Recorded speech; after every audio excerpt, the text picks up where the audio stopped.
Brexit came a step closer today as the Queen formally signed the flagship EU Withdrawal Bill into law. To cheers in the Commons, Speaker John Bercow announced that the crucial legislation has received Royal Assent. The formalising of the Act finally draws a line under hundreds of hours of wrangling among MPs and peers over the process for cutting ties with Brussels. The Act paves the way for the repealing of the 1972 European Communities Act, which underpins EU membership.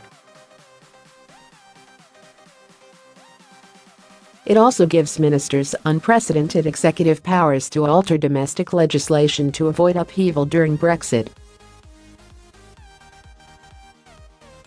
However, MPs insisted on safeguards including a triage system that will enable them to stop changes that are considered unnecessary. Mrs May told Cabinet this morning that the legislation coming into force was an historic moment for our country and a significant step towards delivering on the will of the British people. The PM thanked David Davis, Julian Smith and Baroness Evans for all their hard work in delivering legislation which is a major building block for the UK's bright future outside of the European Union, Mrs May's spokesman said. The key battle on the bill came last week when Theresa May saw off rebels who had been demanding Parliament be given control if negotiations with the EU collapse.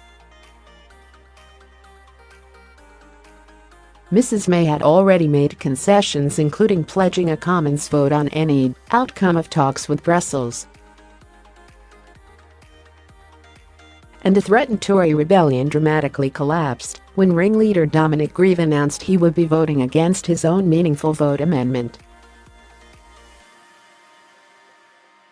His decision infuriated Labour, which had wheeled in sick MPs in the hope of inflicting a defeat on the government. It also split Mr Grieve's gang of diehard Tory Remainers, allowing the Prime Minister to win the vital vote by 319 to 303.